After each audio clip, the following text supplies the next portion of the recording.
Assalamualaikum warahmatullahi wabarakatuh. Salam. Assalamualaikum warahmatullahi wabarakatuh. Alhamdulillah, wassalatu wassalamu ala Rasulillah wa ala alihi wa sahbihi wa mawala, wa la haula wa la quwata illa billah. Bersyukur kita kepada Allah dengan mengucapkan Alhamdulillah. Kemudian bersalawat kita kepada Rasulullah dengan mengucapkan Allahumma salli ala Sayyidina Muhammadin wa ala ali Sayyidina Muhammad. Pertama-tama yang saya muliakan Bapak Profesor Dr. Haji Rusli Esod. Kemudian Bapak Ibu seluruh peserta program Dr. Indah atau Karama Palu. Alhamdulillah hari ini saya mendapat kesempatan untuk mempresentasikan makalah yang telah diamanahkan kepada kami berjudul tentang pemikiran tokoh hukum Islam kontemporer yang dikenal dengan hermeneutika hukumnya atau legal hermeneutik. Maka ini terdiri dari tiga komponen, tiga struktur. Seperti biasanya diawali pendahuluan, kemudian disusun pembahasan dan diakhiri dengan penutup atau kesimpulan. Baik Bapak Ibu sekalian, hukum Islam menjadi topik yang semakin menarik minat terutama di kalangan pemikir akademisi Islam. Kondisi ini disebabkan oleh perubahan sosial dan politik yang terjadi di berbagai belahan dunia, sehingga menuntut pemikiran dan pendekatan baru dalam menghadapi masalah-masalah hukum yang berkaitan dengan Islam. Khalid Abul Fadl yang dikenal sebagai hermeneutik Muslim kontemporer hadir di tengah-tengah maraknya otoritarianisme agama. Ia mengkritik produk-produk fikih klasik dan kontemporer melalui perangkat-perangkat metodologi hermeneutiknya. Menurut Abul Fadl, orientasi keberagamaan umat selalu merujuk pada fikih dan hanya dijadikan sebagai justifikasi dan legitimasi. Fikih tampak subjektif, hitam putih, benar salah dan halal haram. Pada prinsipnya, hermeneutika adalah ilmu yang membahas tentang penafsiran atau theory of interpretation dan bermakna interpreting dan understanding dalam memahami sebuah teks.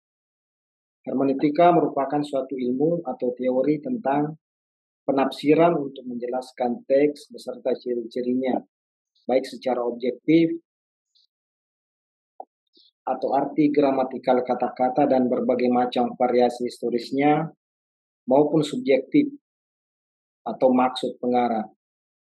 The authoritative writings, teks-teks otoritatif, atau sacred scripture atau teks-teks kitab suci merupakan bahan kajian dalam hermeneutika.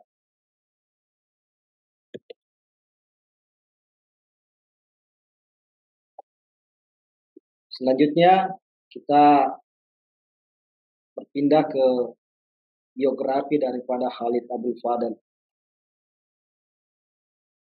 Khalid Abul Fadl atau dalam buku atau beberapa jurnal dikenal dengan atau ditulis dengan Khalid Abu El Fadl,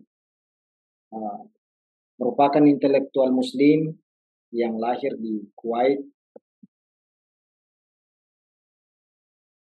Sejak kecil dididik oleh orang tuanya dengan agama, seperti kebiasaan orang Arab pada umumnya.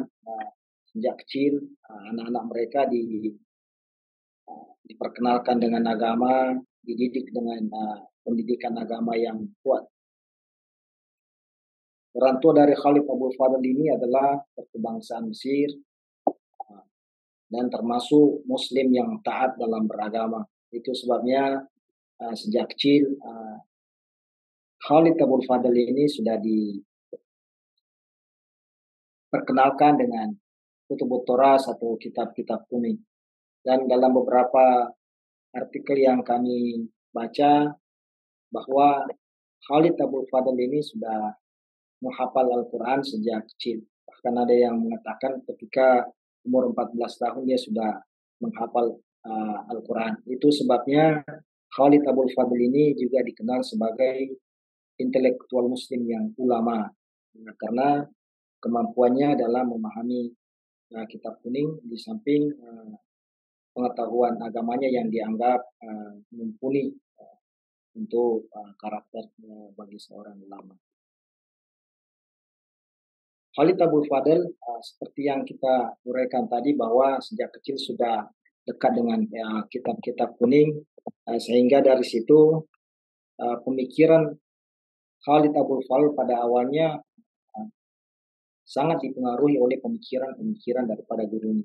Sementara Kuwait merupakan negara yang sangat didominasi oleh ideologi Wahabi. Kita tahu bahwasanya Wahabi adalah ideologi atau aliran pemikiran atau manhaj yang tumbuh dan berkembang di Saudi Arabia, sesungguhnya yang digagas oleh seorang tokoh Muhammad bin Abdul Wahab. Bahkan Khalid Abdul Fadl juga ketika masih muda sempat menjadi aktivis gerakan Islam Puritan. Ini bisa diketahui dari karya atau jurnal yang ditulis oleh Prof. Rusdi yang berjudul tentang Islam moderat dan Islam Puritan. Baik, selanjutnya Khalid Abdul Fadl setelah menyelesaikan pendidikan dasarnya menengah di Kuwait, lalu kemudian dia menempuh pendidikan di Amerika Serikat, tepatnya di Los Angeles. Inilah yang kemudian menjadi cikal bakal kegelisahan daripada Khalid Abdul Fadl, sehingga gagasan beliau atau pandangan beliau tentang hermeneutik otoritatif negosiatif lahir sebagai bentuk respon yang produktif terhadap persoalan-persoalan hukum yang dihadapi oleh masyarakat muslim minoritas yang ada di Amerika Serikat, yang sangat tergantung dengan lembaga fatwa hukum yang ada di sana, mana masyarakat muslim minoritas di Amerika Serikat itu sangat dipengaruhi oleh lembaga fatwa hukum Islam, di mana lembaga fatwa hukum Islam di sana itu sangat diwarnai atau didominasi oleh fatwa-fatwa Wahabi. Nah, sementara kita tahu sendiri bahwa Wahabi ini, Muhammad bin Abdul Wahab ini adalah memiliki pemikiran yang hitam putih atau sangat eksklusif atau sangat literalis dalam memahami teks-teks yang terdapat dalam Al-Quran maupun hadis. Khalid Abdul Fadl juga merupakan penulis yang sangat produktif, sehingga karya-karyanya tersebutlah yang kemudian melambungkan namanya dan diperhitungkan dalam belantika diskursus intelektual baik di Amerika maupun di dunia Islam. Kemudian beliau juga aktif di beberapa organisasi Islam yang ada di Amerika selama dia menetap di sana. Baik, selanjutnya kita berpindah ke hermeneutika Khalid Abdul Fadl. Hermeneutika Khalid Abdul Fadl dikenal dengan istilah hermeneutika otoritatif negosiatif.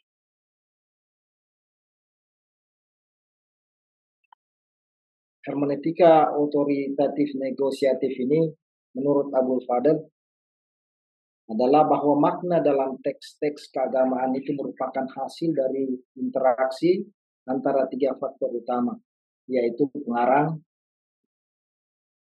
atau pengarang teks, kemudian teks itu sendiri, dan kemudian pembaca. Jadi hermeneutika dalam pandangan Khalid Abdul Fadl itu adalah relasi atau keterkaitan antara teks pengarang dan pembaca. Adapun unsur-unsurnya, yang pertama adalah teks itu sendiri. Teks itu bisa dimaknai sebagai wahyu yang bersumber dari Al-Quran maupun hadis, bisa juga dipahami sebagai produk yang dihasilkan oleh ulama atau mufasir atau ahli tafsir. Begitu juga dengan ulama fikih baik yang klasik, pertengahan maupun kontemporer. Jadi unsur hermeneutika Khalid Abul Fadl tidak terlepas dari teks Al-Quran dan hadis. Menurutnya teks itu terus berubah sesuai dengan perkembangan zaman. Itu sebabnya dibutuhkan kejujuran, kesungguhan, kemudian harus memahaminya secara kafah, secara komprehensif, kemudian rasionalitas dan pengendalian sosial ketika memahami atau mengkaji tentang kandungan yang terdapat dalam teks tersebut. Baik, selanjutnya kita kembali ke teks ini. Jadi teks itu tidak lahir begitu saja, tapi tentu ada asbabun nuzul, ada sebab-sebab turunnya. Dan dalam pandangan Khalid Abul Fadl,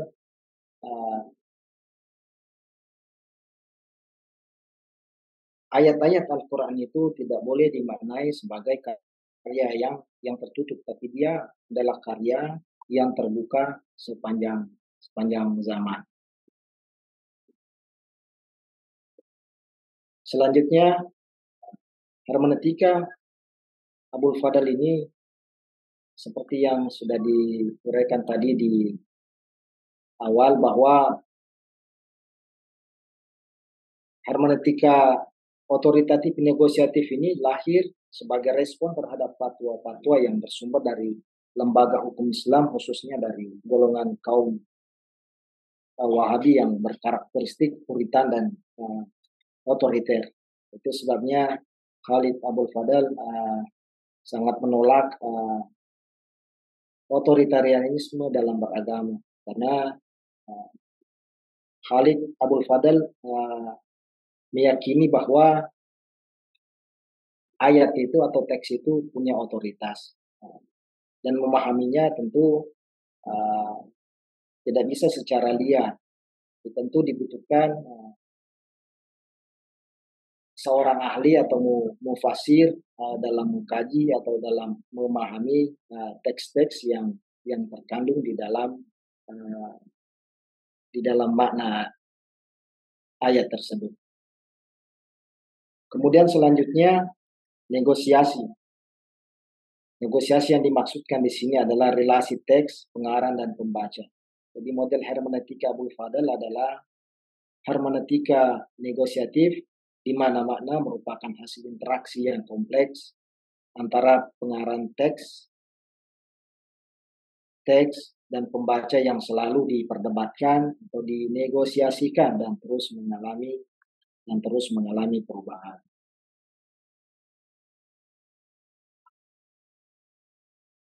Selanjutnya,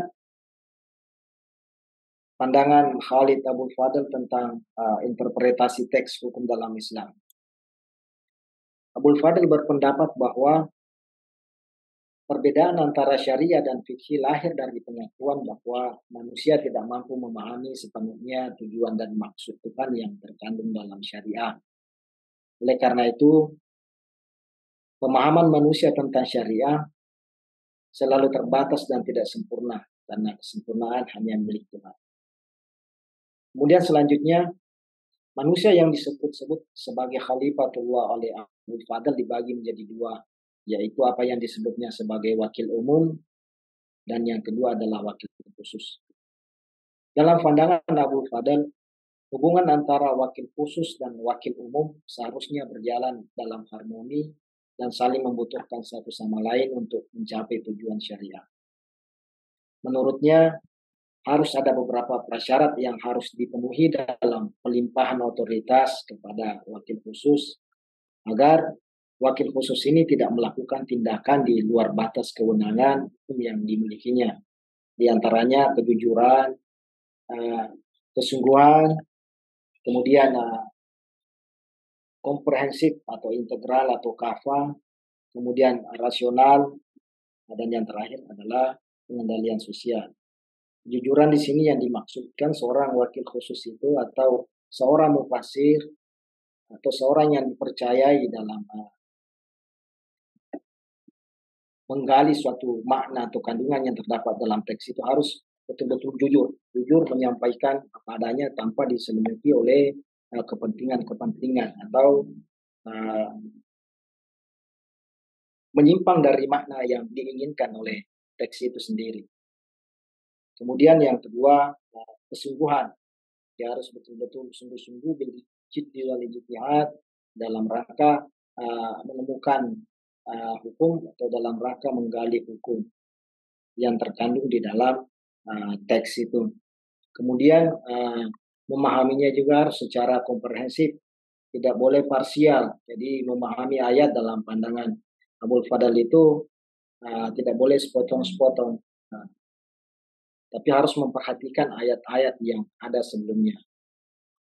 Kemudian ada rasional. Jadi seorang wakil khusus itu atau dalam artian orang yang memiliki kompetensi dalam menggali makna-makna yang terkandung dalam Al-Quran maupun hadis.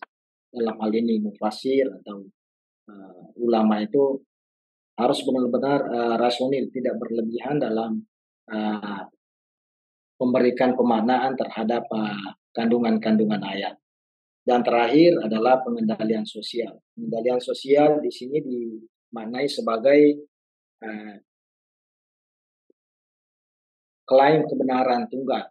Jadi seorang ulama mufasir mujtahid itu tidak boleh menganggap bahwa pendapatnya lah yang paling benar lalu kemudian menafikan pandangan-pandangan yang lain. Jadi pengendalian sosial dalam artian mengendalikan diri, self trust, sehingga apa yang dihasilkan, apa yang ditemukan, apa yang diproduksi oleh seorang mufasir itu, seorang khatib kalau dalam istilah Abul Fadl itu benar-benar bisa sampai kepada pembaca.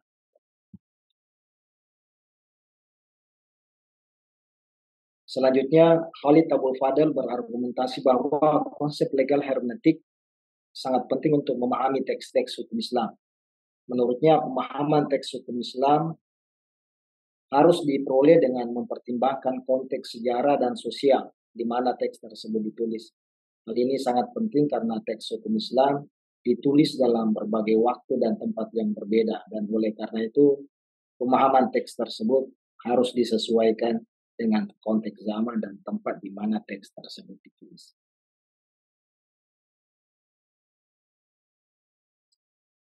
Selanjutnya, sebagai penutup, mengkaji pemikiran Abul Fadl mengingatkan kita pada mozaik pemikiran Islam yang kaya akan anti-otoritarianisme. Abul Fadl yang sangat akrab dengan tradisi literatur dan khazanah klasik Islam mempertemukannya dengan perspektif keilmuan Barat untuk menghadirkan wajah Islam di era kontemporer. Secara umum, karya-karyanya didedikasikan untuk umat Islam yang tinggal di Barat. Problem akademisnya dipresentasikan dalam tema besar Muslim Minority in the West yang mengalami problem atau krisis otoritas tekstual. Hermeneutika Abul Fadl adalah hermeneutika otoritatif dengan model negosiasi yang memaknai teks dengan dialog dan dialektika yang kontinum secara periodik antara pengarang, teks, dan pembaca. Muara hermeneutika otoritatif negosiatif Abul Fadl adalah terjadinya dialog antara berbagai tradisi, komunitas penafsir, disiplin keilmuan, dan antar peradaban. Di balik itu semua, Abul Fadl mengusung keberagaman inklusif teologis yang berhadapan dengan otoritarianisme, eksklusivisme, dan puritanisme. Baik Bapak Ibu, demikian yang dapat kami sajikan. Pada kesempatan ini kami tentu menyadari makalah ini masih syarat dengan kekurangan atau keliruan. Olehnya itu kontribusi sumbangsi pemikiran Bapak Ibu tentu sangat kami harapkan demi untuk kesempurnaan daripada makalah ini. Begitu juga apa yang telah kami paparkan tadi tentu tidak dapat memenuhi hasrat keingintahuannya kita terhadap suatu ilmu. Bisa berharap ada penguatan-penguatan, ada tambahan-tambahan, ada tanggapan-tanggapan yang sifatnya konstruktif dari Bapak Ibu sehingga makalah yang kita sajikan ini ke depan nanti ketika dilakukan revisi bisa kolaborasi dengan baik. Demikian selanjutnya kami kembalikan ke Bapak Pembina mata kuliah. Assalamualaikum warahmatullahi wabarakatuh. Ya, bismillahirrahmanirrahim. Assalamualaikum warahmatullahi wabarakatuh. Waalaikumsalam warahmatullahi wabarakatuh. Yang kita hormati bersama dan kita muliakan dosen pengampu mata kuliah kita, Bapak Profesor Dr. Haji Rusli SAG MSc. Semoga senantiasa beliau diberikan perlindungan oleh Yang Maha Kuasa dimanapun berada dan sukses selalu Pak Prof. Insyaallah. Yang saya hormati presenter luar biasa sahabat saya Pak Hamidin, para rekan sejawat, semoga kita tetap semangat di bulan Ramadan ini. Alhamdulillah kita telah mendengarkan penjelasan dari presenter. Masya Allah materi ini luar biasa tentang biografi Khalid Abdul Al-Fadl. Silakan untuk rekan-rekan sahabat yang ingin bertanya. Terima kasih. Assalamualaikum warahmatullahi wabarakatuh. Waalaikumsalam warahmatullahi wabarakatuh. Bapak dosen pengampu mata kuliah, Bapak Profesor Dr. Haji Rusli SCM SOT yang kami hormati, dan Bapak Ibu sekalian, serta Bapak presenter yang kami banggakan, dan Bapak moderator. Ini yang kami mau minta tanggapan Pak Hami. Dengan ini kan sepertinya kalau maka tentang hermeneutika ini, bagaimana pendapat ini dengan yang menentang hermeneutika yang mereka menganggap bahwa itu kan penafsiran Bible, kenapa harus dimasukkan ke penafsiran Al-Quran? Jadi seperti ada yang viral itu Pak ini, Kiai siapa? Habib Rizik ini bilang nauzubillah itu minta tentang hermeneutika. Sementara ini saya lihat makalahnya Pak Hami maksudnya tidak segampang itu menafsirkan Al-Quran juga menurut hermeneutika itu. Ya, itu saya kira itu Pak Hami. Terima kasih. Assalamualaikum warahmatullahi wabarakatuh. Waalaikumsalam warahmatullahi wabarakatuh. Ya, berarti tentang tanggapan presenter tentang hermeneutik ini. Bagaimana, langsung mau dijawab atau dikumpul dulu? Langsung saja. Oke, tafadhol silakan. Baik, terima kasih pertanyaannya Bu Era terkait dengan video Habib Rizik yang mengatakan bahwa hermeneutika itu adalah bagian daripada upaya Barat untuk merusak Islam. Jadi saya kira sebuah pandangan itu pasti ada pro kontra. Habib Rizik berbicara kapasitasnya sebagai seorang dai, sebagai mubalik, habaib ya tentu berbeda ketika Khalid Abdul Fadl berbicara di perguruan tinggi. Karena dai, mubalik ketika berbicara di masjid, di madrasah itu namanya kaji, ngaji. Tapi kalau Khalid Abdul Fadl mengkaji sebuah permasalahan di perguruan tinggi, ya itu namanya memang kaji, memang tempatnya. Karena perguruan tinggi itu adalah tempat sebagai wadah atau sebagai garda terdepan dalam memproduksi ilmu pengetahuan. Semua bisa dikaji di sini. Nah, cuma persoalan diterima atau tidaknya nanti di kembalikan kepada person masing-masing. Karena ini adalah gagasan, ini adalah konsep pemikiran.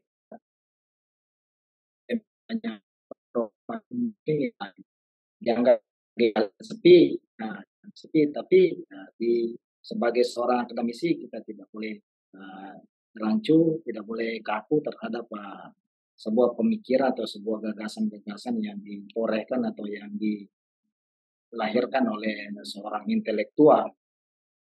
Saya kira itu jawaban dari saya. Iya, terima kasih. Selanjutnya, penanya selanjutnya. Pak Rizal. Pak Rizal Ustaz Abdal. Oh iya, Pak Rizal. Silakan. Pak Rizal. Ya. Baik, bismillahirrahmanirrahim. Assalamualaikum warahmatullahi wabarakatuh. Waalaikumsalam warahmatullahi wabarakatuh. Dosen pengampu, Prof. Rusli, teman-teman semua. Ya, menarik ini hermeneutika ya. Mungkin kita melihat asalnya ini kan asal kata dari dewa Hermes. Yang menerjemahkan pesan-pesan dari dewa itu supaya sampai ke umatnya, kemudian ilmu ini menjadi sebuah metodologi penyampaian sesuatu. Kemarin memang sempat saya upload video itu dan menurut saya agak terlalu dini, terlalu prematur penilaiannya Habib Rizik melihat negatif ilmu hermeneutika ini. Karena kalau kita mungkin, termasuk saya, cenderung melihat isi daripada baju. Ya, misalnya, apanya isilah. Kalau baju itu kan dia kemasan. Nah, hermeneutika ini mungkin bahasa lain dalam ilmu yang juga ada dalam Islam.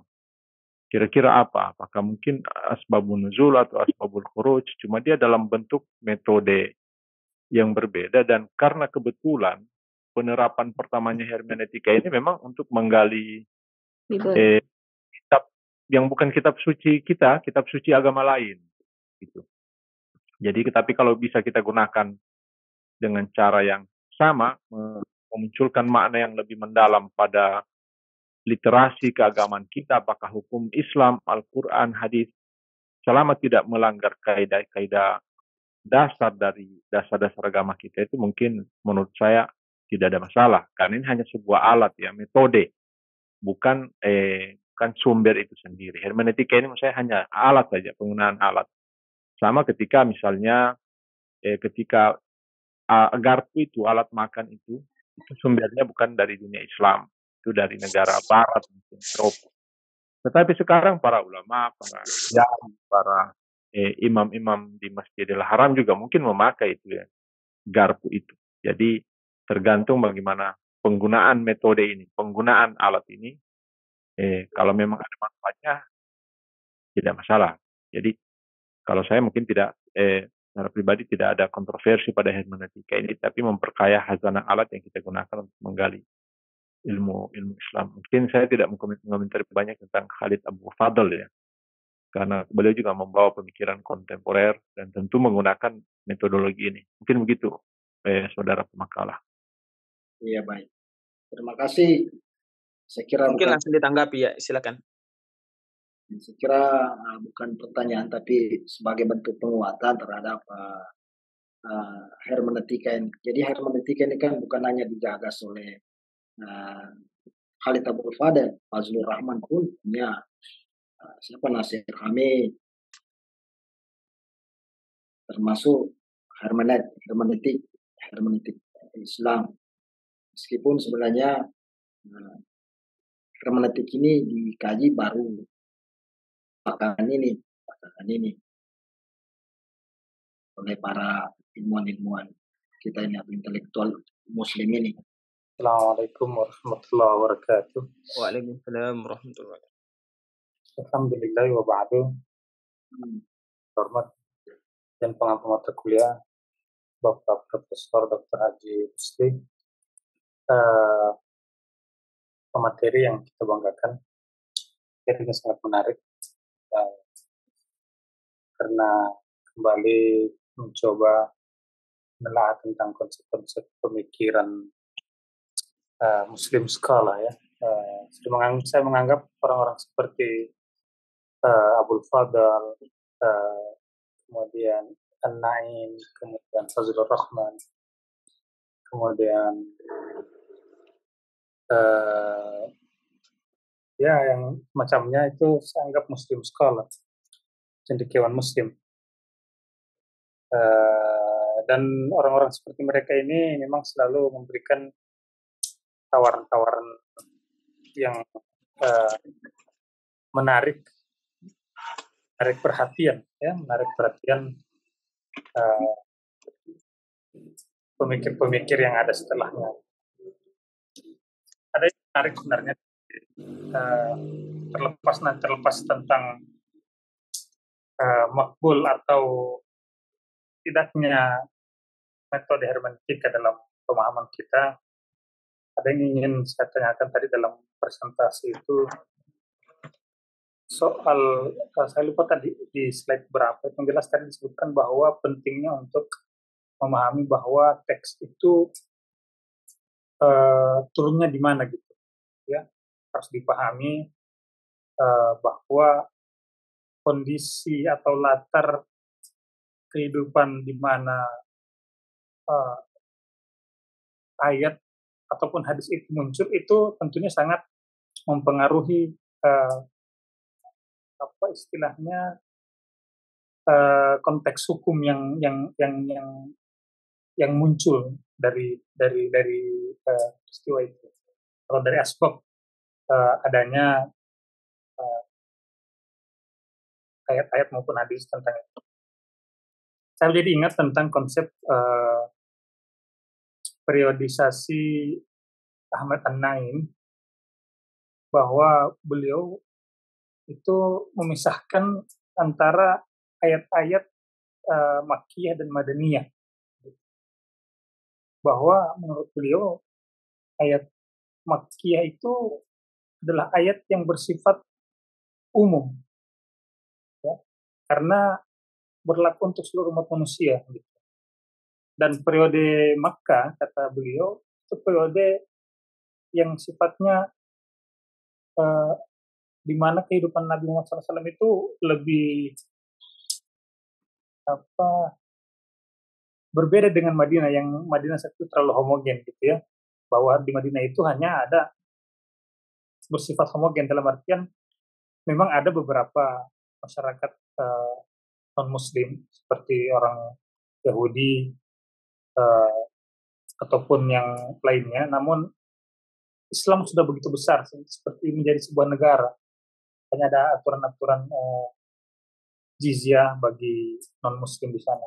Tapi di Mekah tidak. Di Mekah itu memang semua bercampur di situ, dan itu lebih sesuai untuk diterapkan di masa sekarang. Makanya beliau menolak ayat-ayat Madaniyah untuk diterapkan dalam kehidupan sekarang. Nah, apakah momen seperti ini juga sepaham, searah dengan maksud yang disebutkan tadi dalam pemahaman atau konsep hermeneutik yang ditawarkan oleh Abul Fadl ini? Apa bisa ditangkap pendapat pernyataan saya ini? Pertanyaan?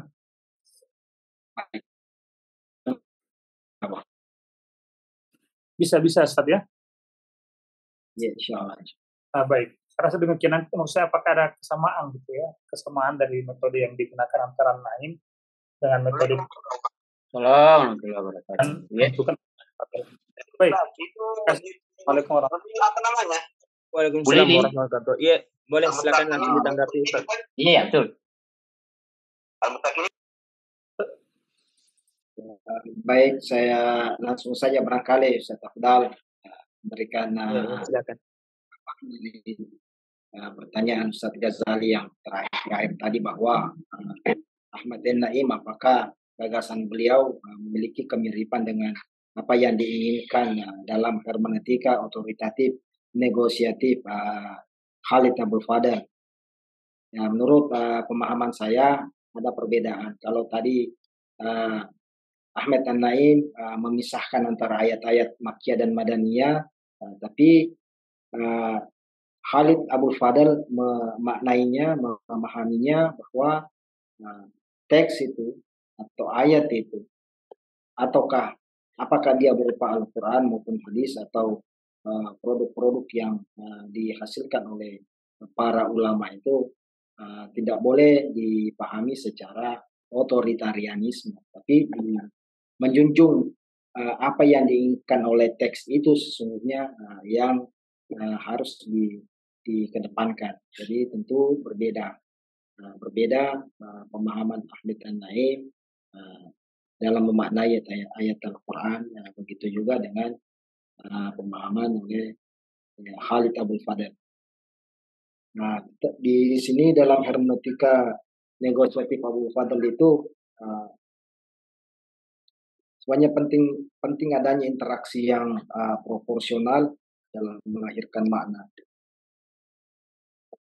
Artinya antara teks pengarang itu sangat erat kaitannya. Artinya teks itu tidak bisa dimaknai secara liar,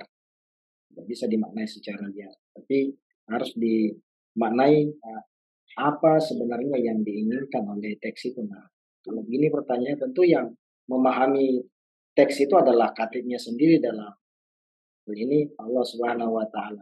Itu sebabnya pemahaman terhadap suatu teks itu bisa berbeda dari setiap ulama. Jadi tidak dalam pandangan Khalid Abul Fadl tidak boleh ada otoritarianisme dalam beragama karena itu terbuka. Jadi ayat Al-Quran itu harus dilihat sebagai karya yang terbuka.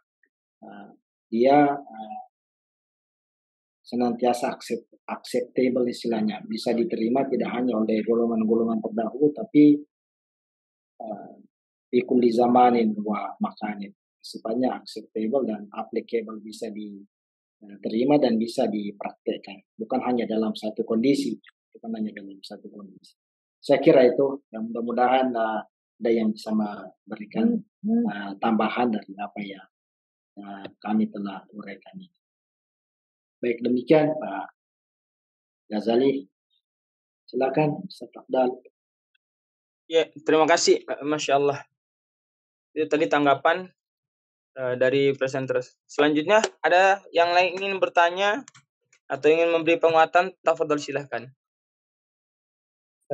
Kalau tidak ada, saya mau lagi. Ya, silakan. Baik, jadi begini. Jadi saya bisa tangkap apa yang dimaksud oleh pemikiran hermeneutik otoritatif Abul Fadl ini. Pertanyaannya, apakah ada metode khusus dalam mengkaji atau metode yang digunakan dalam hermeneutik otoritatif Khalid Abul Fadl ini gitu. Jadi begini, orang kalau menyusun ide secara baru harusnya ada rumusan-rumusan, ada kaidahnya. Tidak asal ngomong. Misalnya saya ngomong begini, kalau mau memahami teks itu harus begini. Tentu dengan itu harus memberikan kaidah. Gitu. Jadi tidak asal harus bisa diterima semua umat. Penafsiran itu harus acceptable everywhere, anywhere gitu. Lantas kalau semua orang mau menafsirkan seperti itu, ini kan repot jadinya. Karena tanpa kaidah. Karena saya tidak memberikan kaidah. Sama dengan misalnya Yusuf Al-Qaradawi menawarkan fikih progresif atau fikih apa istilahnya dalam bahasa Indonesia? Istilahnya al-fiqh al-auliyat gitu. Jadi apa istilahnya? Fikih prioritas, ya. Nah, beliau ketika menawarkan konsep fikih prioritas, beliau memberikan kaidah-kaidah gitu. Jadi yang pertama ini begini, kedua ini begini, ketiga ini seterusnya. Nah, apakah ada kaidah yang ditawarkan oleh Khalid Abul Fadl dalam metode hermeneutika ini, atau yang sebatas menawarkan konsep saja tanpa ada metode gitu? Bisa dipaham ya? Ya. Mungkin. Ya, baik. Ya, silakan. Oke, silakan langsung ditanggap. Baik, terima kasih pertanyaannya. Sepertinya nanti akan dijelaskan secara mendalam oleh dosen pembina mata kuliah kita. Dalam pembacaan kami, saya tidak menemukan tentang kaidah-kaidah yang diusung oleh Khalid Abul Fadl seperti yang ditanyakan oleh Ustadz Ghazali. Jadi saya hanya menemukan dari beberapa literatur yang kami baca bahwa interaksi yang proporsional, kemudian proses negosiasi itu selalu ada dalam pandai, dalam memahami sebuah teks. Jadi seperti kami uraikan tadi awal bahwa relasi antara teks pengarang sampai kepada pembaca itu adalah sesuatu yang tidak boleh diabaikan dalam pandangan Abul Fadl. Jadi Khalid Abul Fadl sangat menolak dengan keras pembaca yang memahami teks Al-Quran itu secara liar sesungguhnya. Tapi Khalid Abul Fadl menginginkan bahwa seorang pembaca baca teks itu harus mengembalikan, harus menunjuk apa sesungguhnya yang diinginkan daripada teks itu. Tentu dalam hal ini setiap ulama itu, setiap mufasir misalnya itu berbeda dalam memahami kandungan atau makna yang ada di dalam teks tersebut. Nah, dari sini untuk menghindari istilah kebenaran tunggal, tidak boleh bahwa hanya penafsirannya ini terhadap ini yang benar. Nah, manusia dalam pandangan Khalid Abul Fadl itu tidak ada yang sempurna dan tidak ada yang mengetahui ilmu secara sempurna. Orang bisa benar, orang bisa salah dalam memahami itu. Sebabnya selalu terbuka dalam menerima suatu perbedaan pandangan dan setiap mufasir. Saya kira itu, Ustaz. Selanjutnya nanti dosen pembina mata kuliah kita yang akan menyempurnakan atau menambahkan atau melengkapi apa yang telah kami uraikan. Baik, silakan Ustaz Abdul. Ya, terima kasih, Masya Allah. Selanjutnya, jika ada ingin bertanya, sebelum kita serahkan ke Pak Amin, Pak Kiai, silakan. Assalamualaikum warahmatullahi wabarakatuh. Waalaikumsalam warahmatullahi wabarakatuh. Al-Muhtaram, Ustazuna, rekan semua yang berbahagia di pagi yang cerah ini. Ini untuk kesekian kalinya kita membahas seputar hermeneutik secara khusus pada pagi hari ini. Tadi pemaparan Ustaz Hamidin cukup sistematik, ya, menarik dan semakin mencerahkan kita. Dengan melihat ini, ada satu hal yang mungkin selama ini belum begitu tersentuh untuk menggapai atau sampai puncak untuk menjadi mujtahid hermeneutik ini, apakah bisa dia berdiri sendiri, merdeka, tanpa melihat melakukan perbandingan secara komprehensif produk-produk yang ada sebelumnya, ya, karena ada keterbatasan.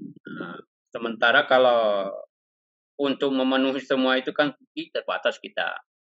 Saya teringat bagaimana seorang murid Muhammad Idris yang kemudian dikenal Imam Syafi'i, ya, melakukan hermeneutik, walaupun bukan hermeneutik namanya, ya. Beliau menguasai betul, menghafal betul kitab Al-Muwatta. Tapi beliau berani melakukan penafsiran-penafsiran baru terhadap apa yang diajarkan oleh gurunya Imam Malik.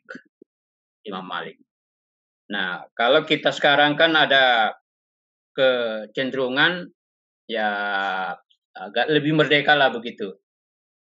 ya bahkan menghafal Al-Quran saja belum, nah kita sudah mau melakukan hermeneutik atau gimana. Jadi itu kan kalau Imam Syafi'i itu kan kalau ada sesuatu yang ditanya agak lupa-lupa dia baca semua Al-Quran. Di mana ketemunya itu baru dapat menjawabnya seperti itu. Nah, apakah termasuk Abu Al-Fadl ini ada syarat-syarat untuk kita jadikan sebagai ini kan ada kejujuran, kesungguhan, ya, rasionalitas, pengendalian diri. Nah, tidak disebutkan di situ referensi yang memadai, ya, kira-kira begitu. Kan kita mau menafsir, tapi kan begitu banyak penafsir-penafsir yang sudah diwariskan oleh para ulama kita terdahulu. Nah, kadang-kala kita mengabaikan dan demi kemaslahatan atau demi kemajuan berpikir, ya kita mengabaikan itu.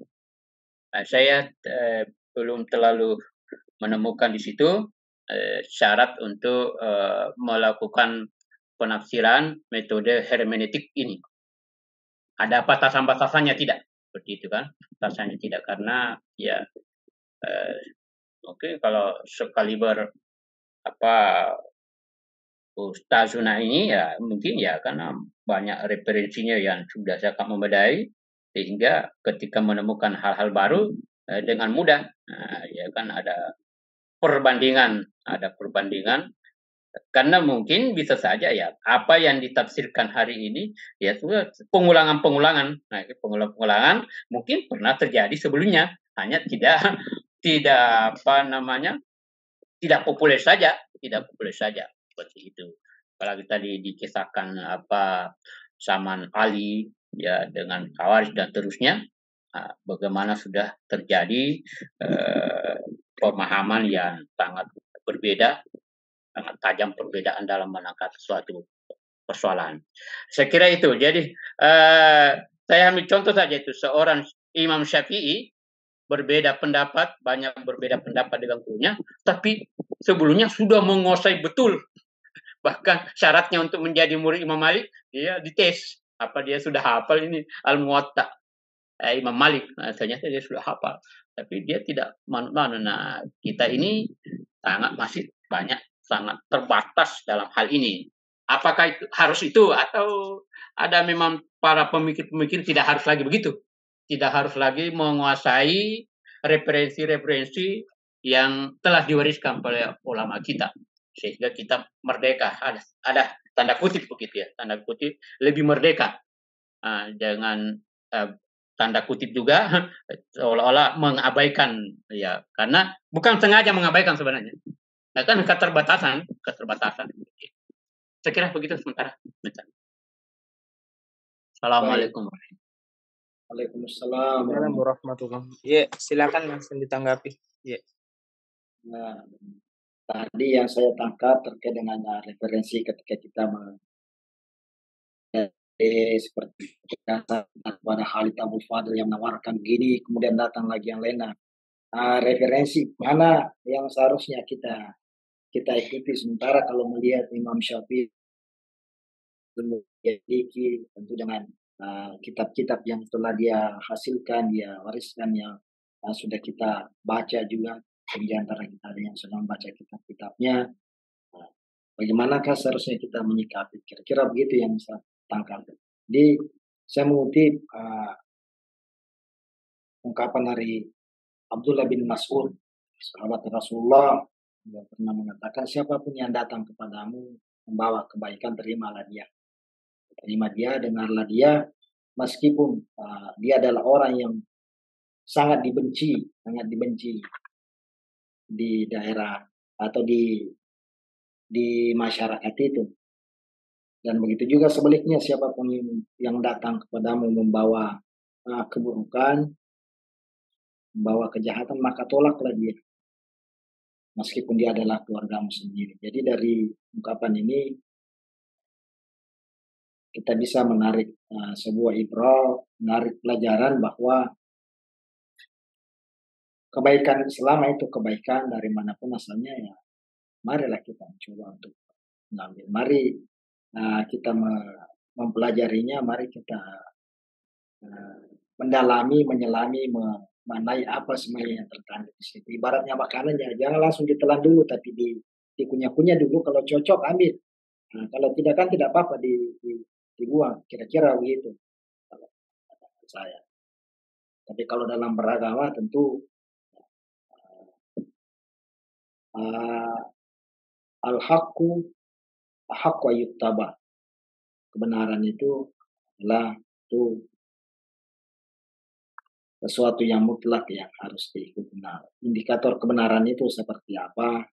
Itu kan kembali dari pemahaman kita sebagai manusia, sebagai makhluk yang beragama. Bismillah, assalamualaikum warahmatullahi wabarakatuh. Waalaikumsalam warahmatullahi wabarakatuh. Sebelumnya mohon maaf kalau agak tidak nyaman karena lagi perjalanan jemput anak ini.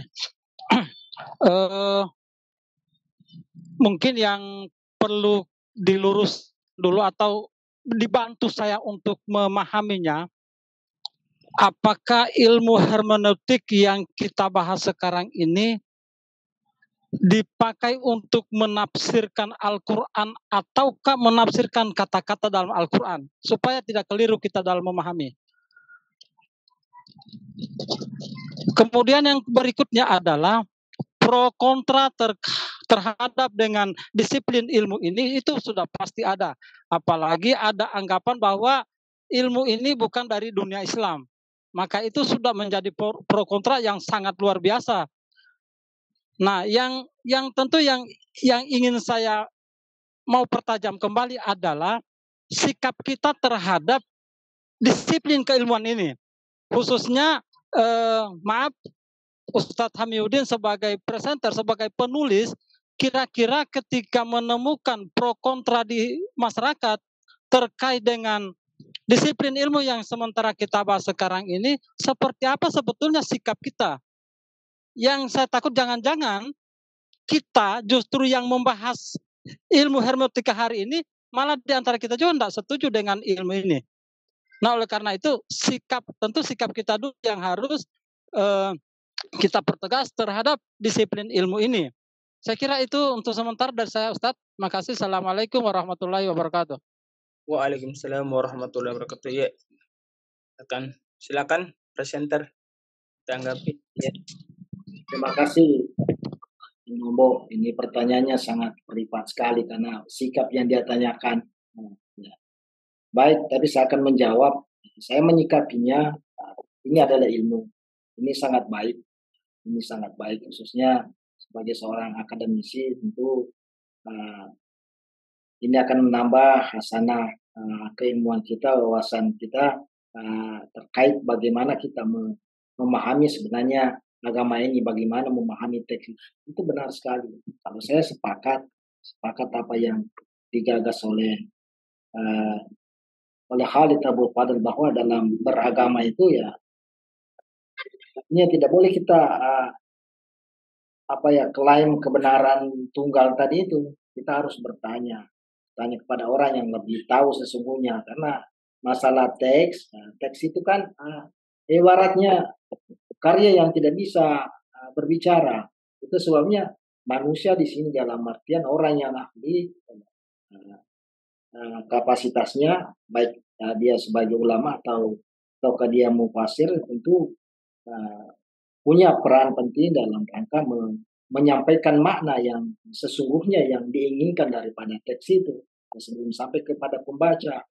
Itu sebabnya tadi Khalid Abdul Fadil membagi ada istilah wakil umum, ada wakil khusus. Wakil umum itu kalau saya memahaminya secara sederhana orang awam, sementara wakil khusus itu adalah orang-orang yang memiliki kompetensi, yang memiliki kecakapan, memiliki kesanggupan dalam menggali makna-makna yang terkandung dalam teks itu. Nah, kalau saya, ini baik sekali.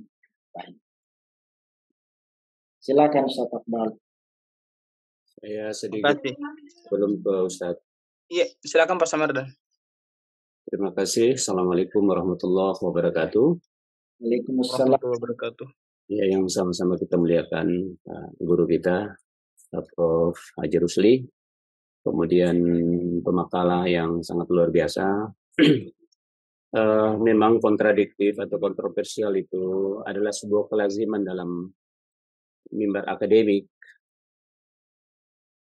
Tetapi ini kan menyangkut tentang sakralisasi ayat-ayat suci yang coba dimodifikasi ataupun dikaitkan dengan metodologi dalam memahami teks-teks yang sifatnya perlu ada konsentrasi untuk penafsiran. Tadi saya sempat melihat pemaparan dari pemakala bahwa hermeneutik yang coba dikembangkan oleh Khalid ini itu memang diprioritaskan atau dikhususkan kepada umat Islam di Barat, seperti itu. Karena memang umat Islam yang berada di belahan dunia Barat itu, Eropa, memang banyak bersentuhan dengan kondisi yang berbeda dengan di dunia Islam, apalagi di bagian Asia. Wajarlah kalau memang metodologi ini mendapat tanggapan-tanggapan serius dari para ulama itu sendiri, sebagaimana awal diskusi tadi ada yang coba mengangkat itu. Kemudian, apakah Khalid ini dia masuk dalam kategori apa khusus tadi itu ya, ada kena umum dan khusus, sehingga kontradiktif atau kontroversial itu bisa menjadi suatu kewajaran.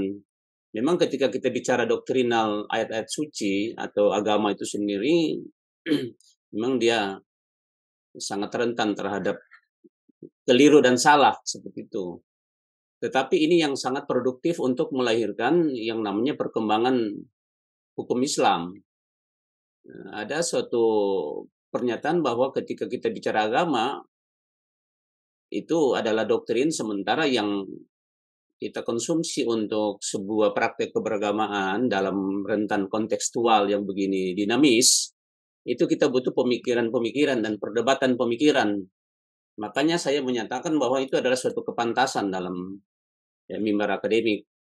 Jadi barangkali Pak Hami ada 2 poin yang coba saya garis bawahi, bahwa yang pertama, bagaimana kaitan Khalid ini dengan mufasir, kemudian menitik beratkan kepada seakan-akan ada dikotomi untuk hasil sebuah metodologi ini atau temuan yang rahasia-rahasia yang ada di dalam teks-teks suci itu hanya diperuntukkan kepada orang-orang di belahan dunia Barat.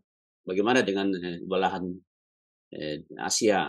Barangkali itu dulu, Pak Hamiuddin, saya serahkan ke moderator. Terima kasih. Assalamualaikum warahmatullahi wabarakatuh. Waalaikumsalam warahmatullahi wabarakatuh. Iya, Masya Allah. Kita akan mendengarkan pemaparan, arahan dari guru besar kita. Semoga kita lebih banyak mendapatkan keilmuan beliau. Ya, apalagi di hari Jumat. Oke, terima kasih banyak. Selanjutnya, kami memohon kesediaan Bapak Profesor Dr. Rusli SAG MSOSC untuk memberikan kita arahan-arahan. Tafadhol, Pak Prof. Ya, terima kasih. Yang pertama, kita sudah mendengarkan ya penjelasan terkait dengan apa yang sudah dipaparkan oleh Pak Hamiuddin mengenai hermeneutika Khalid Abul Fadl. Yang pertama, kita perlu meletakkan Khalid Abul Fadl ini sebagai seorang pemikir Muslim kontemporer.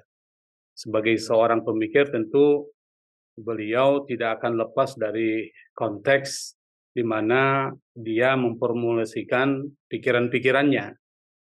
Khalid Abul Fadl ini kita tahu adalah seorang yang menggabungkan 2 tradisi di dalam keilmuannya. Tradisi Islam, di mana beliau sudah berkenalan dengan tradisi Islam klasik begitu lama. Dan itu bisa kita lihat di dalam biografi beliau. Yang kedua, beliau juga berkenalan dengan tradisi Barat, yang kita tahu bahwa Barat ini di dalam pemikirannya banyak mengambil dari basis pemikiran logika dan rasionalitas. Itu yang perlu dipahami. Sehingga nanti akan banyak teori-teori yang muncul berbasis pada pemikiran spekulatif dari tokoh-tokoh.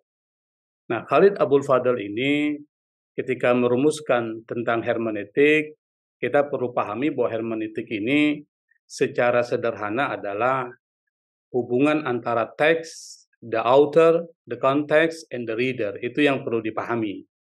Meskipun banyak variasi tentang hermeneutik, tetapi pada dasarnya ketika bicara hermeneutik, itu kita bicara tentang teks.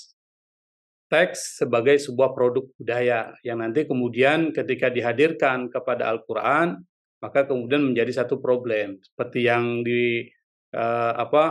yang dikemukakan oleh Basin Ombo, kira-kira bisa nggak hermeneutika itu dikaitkan dengan Al-Quran sebagai teks? Apakah cuma kata-katanya saja yang ditafsirkan atau dikaitkan dengan metode hermeneutik? Pertanyaan yang sudah banyak ditanyakan banyak orang. Nah, dari hal itulah kemudian sehingga tak heran kalau seandainya Habib Rizik Syihab itu menolak hermeneutik. Karena hermeneutik itu ketika dikaitkan dengan teks itu didudukan sebagai sebuah produk budaya yang tentu mengalami perkembangan-perkembangan. Yang kedua, dalam hermeneutik yang perlu dilihat itu adalah terkait dengan pengarang. Pengarang ini apa yang menjadi motif, kepentingannya, sehingga kemudian sesuatu pengetahuan bisa muncul dari pengarang ini. Yang pengetahuan ini nanti akan terlembagakan dalam sebuah teks. Karena teks ini adalah berisi tentang pengetahuan, knowledge. Nah, pengetahuan itu tentu ditulis, ada pengarangnya. Dan pengarang itu ketika menulis sebuah teks tentu ada motif dan kepentingan. Termasuk konteksnya. Konteks itu maksudnya adalah teks tidak akan mungkin berdiri sendiri, pasti dia akan muncul dalam ruang dan waktu. Ruang dan waktu itu tentu ada faktor-faktor internal, faktor budaya, faktor lainnya yang di dalam tradisi keilmuan Al-Quran itu disebut dengan sabab nuzul. Sebab turunnya sebuah teks atau ayat. Dan yang terakhir adalah the reader, pembaca juga ketika membaca teks, itu apa persyaratan yang harus dipenuhi. Sehingga kemudian pembacaan itu tidak otoriter, pembacaan itu tidak terkendali, tapi pembacaan itu berbasis pada rasionalitas dan logika. Dan inilah inti dari hermeneutik. Istilah hermeneutik ini kan sebenarnya sudah ada pada zaman Yunani, dan istilah itu sudah dipakai oleh Aristoteles dalam satu buku yang namanya Perihermenias, yang di dalam itu Aristoteles menekankan dalam tradisi hermeneutik, yaitu penafsiran terhadap sebuah teks, itu perlu didasarkan pada logika dan rasio. Lalu kemudian pada abad pertengahan, tradisi ini kemudian diadopsi di dalam gereja untuk menafsirkan maksud dan pesan Tuhan di dalam Bible. Itu dipakai di situ. Lalu kemudian orang-orang Islam menggunakan istilah hermeneutik itu dengan istilah takwil yang digunakan para ahli kalam dalam menafsirkan ayat-ayat mutasyabihat. Ayat mutasyabih ini adalah ayat-ayat yang sulit dipahami secara literal. Dia harus dipahami dengan takwil, yaitu mengalihkan makna dari makna dasar awal ke makna lain yang sesuai. Misalnya kata yadullah, tangan Allah, itu nggak mungkin dipahami dengan tangan. Tapi pasti karena Allah tidak berbentuk seperti manusia, maka kemudian ditakwilkan menjadi kekuasaan. Nah, namanya takwil itu bisa benar, bisa salah. Namanya takwil, maka di situ ada kontroversi. Jadi sekali lagi hermeneutik itu adalah berbicara tentang hubungan antara teks, pengarang, konteks, dan pembaca. Itu yang perlu diseragamkan pemahaman kita secara umum seperti itu. Yang berikutnya adalah kenapa kok bisa muncul pemahaman dan pemikiran Abul Fadl. Yang pertama kita harus tahu bahwa Abul Fadl ini kan tinggal di satu negara Amerika yang umat Islam di situ adalah minoritas. Itu perlu dipahami. Kedua, umat Islam yang minoritas itu sebagian besar berasal dari Timur Tengah. Dan kita pahami masyarakat Timur Tengah yang Islam itu banyak dipengaruhi pemahamannya melalui lembaga-lembaga fatwa yang disebutkan pahami tadi otoriter di dalam memahami teks. Yang ini dikaitkan dengan aliran keagamaan yang bernama Wahabi.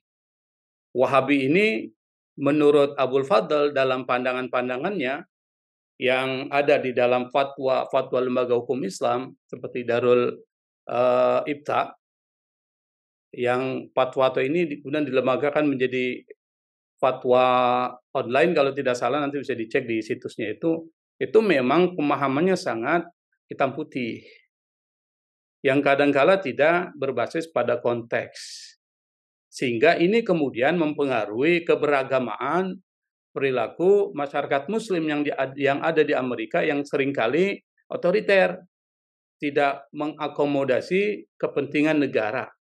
Kita tahu bahwa kita hidup di sebuah negara, maka kita harus mengikuti dan menghormati hukum yang ada di negara itu. Nah, inilah yang kemudian membuat umat Islam dipahami sebagai umat yang bermasalah, karena ada potensi pembangkangan terhadap aturan-aturan hukum yang berlaku di Amerika, dan ini nanti akan kontraproduktif terhadap masyarakat Muslim di sana. Ini yang membuat Khalid Abul Fadl gelisah. Perlu ada satu terobosan metodologis dalam memahami ayat-ayat Al-Quran. Nah, kita tahu bahwa lembaga hukum Islam yang otoriter yang ada di Saudi Arabia, yang dipengaruhi dan didominasi oleh aliran Wahabi, seperti Lajnatul Fatwa wal Ifta, kalau nggak salah seperti itu namanya, Lajnatul Buhus wal Ifta, itu pada dasarnya adalah kecenderungannya Islam Puritan, yang memperlakukan Islam sebagai seperangkat hukum yang mapan, statis, dan tertutup, sehingga tidak bisa dipahami secara progresif. Orang-orang Wahabi di dalam memperlakukan Islam itu mereka sangat anti terhadap logika, nalar. Bagi mereka akal itu tidak bisa mencapai satu kebenaran. Yang bisa mencapai satu kebenaran adalah wahyu. Cuma dalam memahami wahyu itu mereka sangat tertutup. Memahami wahyu sebagai sebuah yang statis dan tertutup sehingga tidak terbuka. Sehingga nanti pikiran Khalid Abul Fadl adalah bagaimana memahami ayat-ayat Quran, teks wahyu itu sebagai sesuatu yang terbuka. Itu yang nanti yang akan kita lihat. Karena berdasarkan pemahaman dia, Islam yang seharusnya progresif itu dipahami secara statis. Itu yang menjadi dasar pemikiran dari atau latar belakang pemikiran hermeneutik dari Khalid Abul Fadl. Sehingga kemudian Khalid Abul Fadl mengatakan perlu yang disebut dengan hermeneutika otoritatif negosiatif. Nah, istilah otoritatif ini adalah siapa sih yang mempunyai otoritas dalam menafsirkan. Tentu yang dimaksud awalnya adalah Nabi. Tapi dalam perkembangannya, para ulama itu dianggap otoritatif yang disebut dengan wakil khusus di dalam menafsirkan teks. Nah, dalam menafsirkan teks harus bernegosiasi, bukan otoriter. Jadi bedakan otoritatif dengan otoriter atau otoritarianisme. Jadi cara menafsirkan adalah negosiatif. Nah, ini nanti akan menjadi metodenya seperti yang ingin diketahui oleh Pak Ghazali. Metode hermeneutika otoritatif dari Khalid Abul Fadl adalah negosiasi antara teks, konteks, pengarang, dan pembaca. Itu metodenya. Prinsip dasarnya itu. Yang itu tidak kita temukan di dalam penafsiran. Buku-buku atau kitab-kitab tafsir. Meskipun mereka menggunakan hermeneutik, tetapi istilah negosiasi antara teks, pengarang, pembaca, dan konteks itu penting diperhatikan karena di situ akan tersingkap apa yang sebenarnya menjadi maksud dari keinginan Tuhan. Itu kan bahasanya seperti itu. Nah, hermeneutika otoritatif negosiatif ini adalah satu-satunya pendekatan kata siapa? Kata Khalid Abul Fadl yang mampu menjawab persoalan-persoalan hukum Islam yang berkembang selama ini yang dianggap masih diskriminatif. Lah kok bisa diskriminatif? Ya, karena penafsiran ulama itu banyak dipengaruhi oleh faktor-faktor. yang mempengaruhi pemikiran para ulama, sehingga kemudian ketika merumuskan tentang fikih itu banyak yang bias. Misalnya terkait dengan persoalan talak, persoalan lain sebagainya dalam kitab fikih itu kan dilihat oleh para feminis sebagai sesuatu yang perlu direkonstruksi, perlu direinterpretasi ulang. Karena apa? Karena mendudukan perempuan dalam posisi yang tidak sama dengan laki-laki. Padahal semangat Al-Quran, kata mereka itu, mendudukan perempuan dan laki-laki dalam posisi yang sama. Ini nanti akan memunculkan pengaruh terhadap persoalan positivisasi hukum keluarga Islam itu nanti. Karena gerakan-gerakan feminisme dan gerakan modernisasi itu. Nah, lalu apa sih sebenarnya hermeneutika otoritatif negosiatif yang ditawarkan oleh Khalid Abdul Fadl? Minimal ada 3 unsur. Unsur yang pertama adalah teks. Yang dimaksud dengan teks di sini adalah Quran, termasuk juga hadis. Itu ketika dipahami nanti apa yang disyaratkan. Jadi Al-Quran, kata Khalid Abdul Fadl, harus dilihat sebagai sebuah karya yang terbuka, yang terus berubah dan progresif, bukan karya yang tertutup, sehingga sulit untuk dipahami, tapi dia terbuka, siapapun bisa memahami.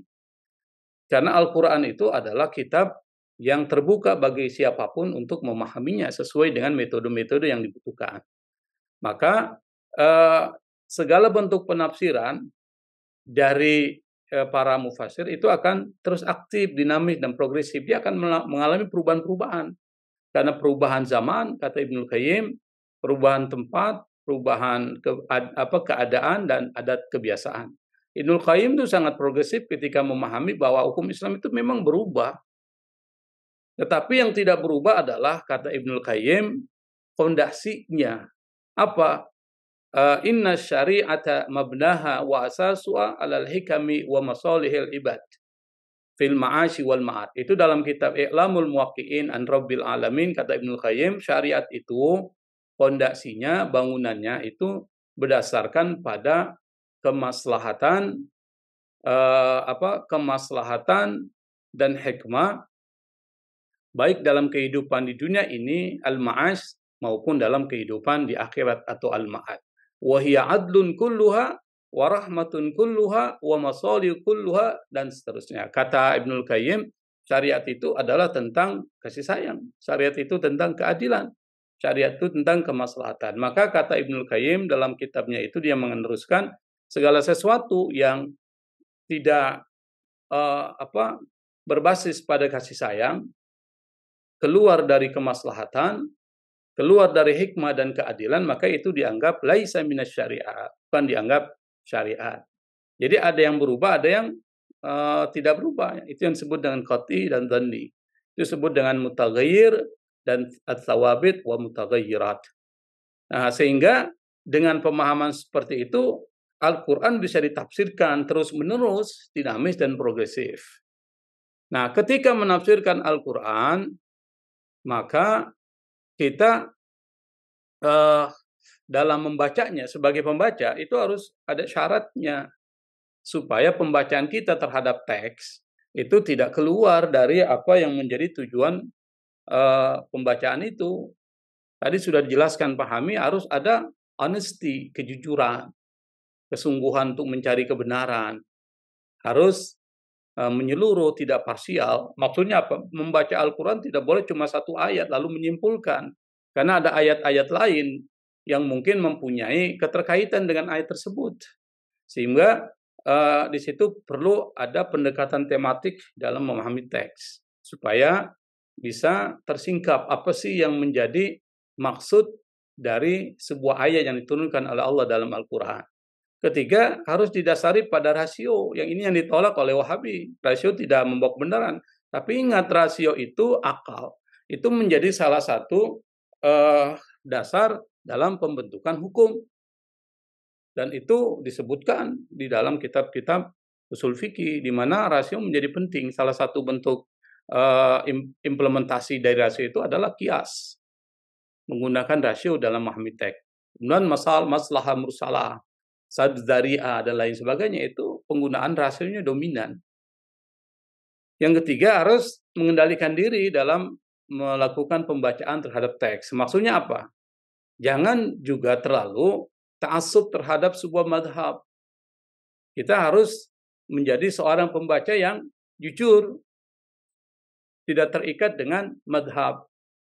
Apapun yang menjadi hasil dari pembacaan itu, kalau itu memang benar, sesuai dengan logika, sesuai dengan konteks masyarakat, maka itulah yang dianggap benar. Meskipun nanti berbeda dengan madhab yang dianutnya. Jadi harus ada pengendalian diri dalam membaca teks. Nah, ketika membaca teks, ada unsur yang ketiga adalah negosiasi antara teks, pengarang, dan pembaca. Atau negosiasi antar teks, konteks, pengarang, dan pembaca. Ini penting. Ini yang menjadi salah satu maksud dari hermeneutika Khalid Abul Fadl, sehingga disebut dengan negosiatif. Maksudnya apa? Maksudnya adalah ketika membaca sebuah teks, sebenarnya sama dengan Rahman ya, Fadlur Rahman, itu perlu dipahami latar belakang sosial historis sebuah teks Al-Quran. Karena Al-Quran itu turun merespon zamannya. Dan kita tahu bahwa Al-Quran turun tidak semata-mata turun, tapi dia merespon budaya yang ada dalam masyarakat Arab saat itu. Sehingga istilah-istilah yang digunakan, istilah-istilah yang dipahami dan dikenal oleh orang Arab. Misalnya ketika bicara tentang hewan misalnya, menggunakan hewan yang dikenali oleh masyarakat Arab. Di dalam Al-Quran kan ada terkait dengan apakah mereka tidak melihat kepada ibil. Kaifa khuliqat, bagaimana ibil itu diciptakan. Itu kan menggunakan atau hewan-hewan yang dikenal oleh masyarakat Arab padang pasir, yaitu unta. Karena mungkin menggunakan istilah-istilah hewan yang tidak dipahami oleh mereka, karena maksudnya nggak akan sampai. Jadi melihat latar belakang sosial historis sebuah teks Al-Quran. Kepada siapa teks itu diwahyukan, dalam konteks apa, sehingga nanti bisa ditarik maksudnya. Yang berikutnya adalah memahami maksud dan motif dari setiap pengarang. Maksudnya apa? Setiap pengarang pasti ada maksud, motif, dan kepentingan. Di sini yang kalau dikaitkan dengan Al-Quran, memahami maksud dan motif dari Tuhan Allah sebagai pencipta teks Al-Quran. Nah, kalau hadis berarti maksud dari Nabi sebagai produser, dalam artian transfer dari Allah kepada umatnya. Nah, ketika dikaitkan dengan Al-Quran, maksud Allah itu apa? Disebut dengan maqasid asyari. Di dalam istilah yang digunakan oleh Asy-Syatibi adalah maqasidus syari. Maksud dari pencipta syariat. Kira-kira Allah ketika menurunkan ayat tentang poligami itu maksudnya apa? Nah, itu disebut dengan maqasid syariah. Nah, disitulah kemudian kalau orang menggunakan rahmat, maksudnya adalah untuk menghilangkan ketidakadilan. Itu kata Rahman. Sehingga nanti itu yang ditarik pesannya dalam konteks kekinian, kata Rahman. Di sini perlu ada memahami maksud dan motif atau kepentingan dari setiap pengarang teks. Karena ketika kita menciptakan sebuah teks, pasti ada maksud dan kepentingan. Ketika Allah menurunkan ayat Al-Quran, pasti ada maksud dan kepentingan. Nah, apa maksud dan kepentingannya itu? Nah, itu yang perlu ditelusuri dengan pembacaan. Kira-kira hasilnya absolut atau relatif? Jelas relatif, karena pemahaman tidak ada yang absolut. Makanya tidak boleh kita mensakralkan pemahaman kita. Yang disakralkan itu Qur'annya, tapi pemahaman kita itu tidak sakral, karena dia bisa berubah, bisa berbeda, bisa keliru, bisa benar, dan seterusnya. Nah, kalau kita melihat modelnya ya seperti ini nih, teks atau nas, itu nanti mengalami proses negosiasi dengan reader. Siapa readernya? Ya pembaca. Kemudian antara reader dan pengarang itu pun mengalami negosiasi. Nah, teks dengan pengarang itu ada hubungan yang proporsional. Jadi bahasanya tidak akan lepas dari 3 unsur, teks, author, dan reader. Ditambah lagi dengan konteks. Konteks ini menjadi penting karena teks nggak mungkin keluar dari konteks. Nah, saya pikir ini yang menjadi konsep inti dari hermeneutika otoritatif negosiatif dari Khalid Abul Fadl ya. Dan teman-teman itu seharusnya bisa memahami ini sebelum masuk kepada pendekatan-pendekatan filosofis, historis, sosial, antropologis, dan lain sebagainya dalam memahami kasus-kasus hukum keluarga Islam. Karena tokoh-tokoh yang kita pelajari ini adalah mereka sudah lebih dulu melibatkan ilmu pengetahuan sosial, humaniora, di dalam membaca teks-teks Al-Quran yang berisi tentang ayat-ayat hukum. Jadi mereka berhasil menggunakan itu, tinggal kita. Nah, kita mungkin mempunyai tugas bagaimana menerapkan konsep sosial dan humaniora di dalam penulisan disertasi nanti. Itu intinya. Nanti kalau seandainya itu kita gunakan, satu isu itu bisa didekati dengan berbagai perspektif, sehingga informasinya bisa saja tidak sama, karena isu boleh sama, tapi informasi yang dikeluarkan atau pengetahuan yang dikeluarkan dari hasil penelitian kita terhadap isu yang sama itu, kalau pendekatannya berbeda, itu pasti akan berbeda. Jadi different approach produce different knowledge. Kalau saya menggunakan istilah saya, pendekatan yang berbeda itu akan menghasilkan pengetahuan yang berbeda meskipun isunya sama. Jadi nanti di pasca itu, bukan kesalahan ya, kelemahan pasca itu kalau ada isu sama langsung ditolak. Padahal harusnya dilihat isu yang sama itu perspektifnya apa yang digunakan. Bisa jadi isu itu sama karena memang isu nggak akan berkembang meluas. Kalau hukum keluarga kan nggak akan berkembang meluas, ya itu aja. Tetapi isu yang berkembang dalam masyarakat terkait hukum keluarga itu bisa didekati dengan berbagai perspektif sehingga akan memunculkan pengetahuan yang berbeda. Saya pikir ini hanya sekitar komentar tambahan yang sudah dijelaskan oleh Pak Hami dalam presentasinya. Saya hanya menambahkan sedikit saja untuk memperkuat pemahaman teman-teman. Ya, saya tutup perkuliahan kita. Assalamualaikum warahmatullahi wabarakatuh.